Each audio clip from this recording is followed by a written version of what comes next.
4 hal soal kapal Titanic yang bikin orang salah sangka. Tanggal 15 April tahun 1912 tercatat sebagai momen terakhir kapal mewah RMS Titanic mengarungi lautan. Bahtera itu tenggelam di lautan Atlantik setelah menabrak gunung es pada malam sebelumnya. Titanic karam pada pelayaran perdananya. Kapal itu memulai pelayarannya pada April tahun 1912 menuju New York, Amerika Serikat. Baru 4 hari ia beroperasi. Gunung es merobek kompartemen kedap air di sepanjang lambung Titanic. Hanya dalam beberapa jam kemudian, bahtera tersebut karam di Laut Atlantik. Lebih dari 1.500 penumpang dan awak kapal tewas. Kisah RMS Titanic masih memesona banyak orang di seluruh dunia. Tragedi yang terjadi dalam skala besar membuat orang tak puas dengan penjelasan yang beredar. Oleh sebab itulah muncul sejumlah teori konspirasi terkait peristiwa itu. Berikut 4 di antaranya yang Liputan6.com kutip dari berbagai sumber, Kamis tanggal 13 bulan 4 tahun 2017. 1. Kutukan mumi. Tak hanya teori konspirasi yang bermunculan memaparkan penyebab tenggelamnya Titanic, tapi juga terkait dengan hal mistis. Kapal itu diduga korban sebuah kutukan. Konon di antara kargo yang diangkut bahtera tersebut terdapat sebuah mumi berjuluk Teunluki Mumi, yang punya reputasi mengerikan sebagai pembawa sial. Mumi Mesir kuno tersebut dikabarkan disimpan dalam sebuah peti batu atau sarkofagus. Ia disegel dengan kutukan-kutukan mengerikan yang membuat Titanic sekaligus gunung es yang ditabraknya ke akhir yang tragis. Jasad yang diawetkan tersebut diduga adalah seorang putri dari kerajaan Mesir kuno yang bernama Amenra. Ia diduga tewas misterius pada tahun 1500 sebelum Masehi. Kisah tersebut dikabarkan di sejumlah media pasca tenggelamnya Titanic. Disebut-sebut, mumi tersebut disimpan ruang bawah tanah rahasia di British Museum. Hanya replikanya yang dipajang. Hal itu dilakukan demi melindungi para staf dan pengunjung. Kemudian, seorang ahli Mesir kuno dari Amerika Serikat menemukan bahwa peti batu yang dipajang di Museum Inggris itu palsu belaka. Maka, ia membujuk pihak museum agar artefak itu bisa ia beli untuk dibawa ke Amerika Serikat. Setelah itu, peti batu tersebut dibungkus sedemikian rupa hingga tak ada yang menyadari apa gerangan yang ada di dalamnya dan diangkut dalam kargo Titanic. Bungkusan berisi mumi tersebut harus diangkut ke dalam kapal diam-diam karena bentuknya yang mirip peti mati. Demikian kutipan yang dimuat koran kuno Milwaukee Journal pada tanggal 10 Mei tahun 1914. Akhirnya kami selamat darinya. Keesokan harinya mumi tersebut akan meninggalkan Inggris dengan menaiki kapal uap Titanic. Benarkah demikian?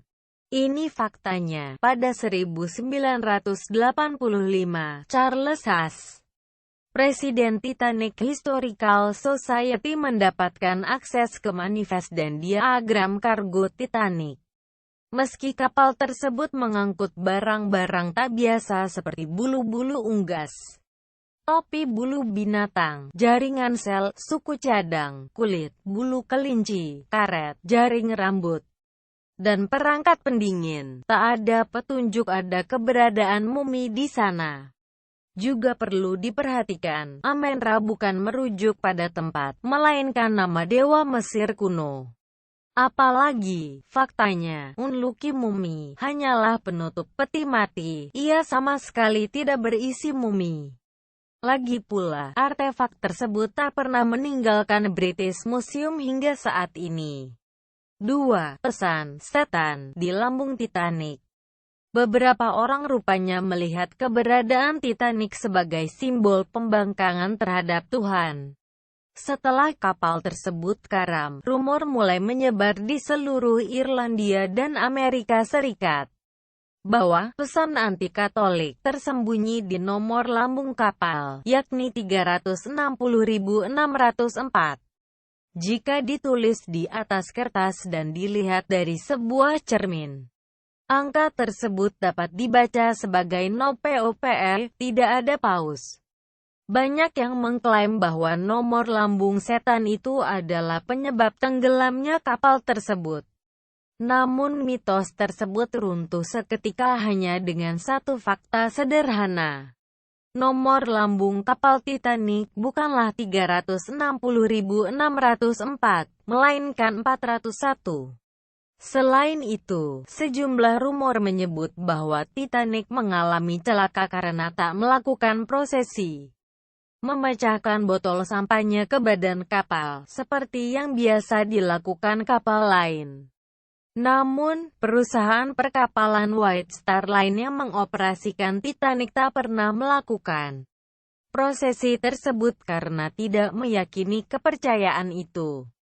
Dilansir dari TIFF.com, dalam film A Night to Remember yang bercerita tentang karamnya Titanic, adegan awal memperlihatkan bahwa kapal nahas itu sempat menjalani prosesi pemecahan botol sampahnya, namun, nasib buruk tetap saja menimpanya.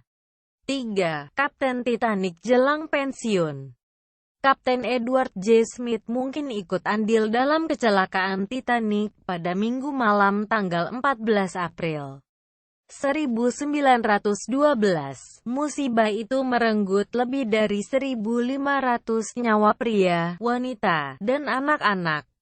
Struktur komando yang ia pimpin gagal mengelak dari gunung es dan tak melambatkan laju kapalnya. Ketika bongkahan beku itu dilaporkan berada di jalur pelayarannya. Namun, pilihannya untuk tetap tinggal di dalam kapal yang oleng dan nyaris tenggelam di lautan Atlantik membuat namanya dikenang sebagai pahlawan. Sejarah mencatat kematiannya yang heroik. Beredar rumor bahwa kapten kapal berencana untuk menggunakan pelayaran perdananya di Titanic sebagai akhir karirnya atau pensiun. Memang benar bahwa Kapten Edward J. Smith berada di ujung karirnya. Tapi sebenarnya tidak ada bukti yang menunjukkan bahwa pelayaran perdana Titanic dimaksudkan menjadi yang terakhir. 4. D. Kelas 3 dikunci. Kapal Titanic yang megah dan konon tak bisa tenggelam memiliki 3 bagian kelas penumpang. Tak hanya berdasarkan harga tiket, jumlah kekayaan dan kelas sosial jadi faktor penentu utama. Kelas pertama ditempati mereka yang tajir, kaum darah biru, pengusaha, politisi, petinggi militer, industrialis, bankir, artis ternama, sosialita, dan para atlet profesional yang menikmati fasilitas mewah termasuk restoran kelas atas dan kabin setara suite hotel berbintang. Kelas 2 ditempati kelas menengah, ada dosen, penulis, pendeta, dan wisatawan. Sementara, kelas geladak disesaki para imigran yang hendak mengadu nasib ke Amerika Serikat atau Kanada. Penumpang kelas 3 tidak diperlakukan semewah kelas 1.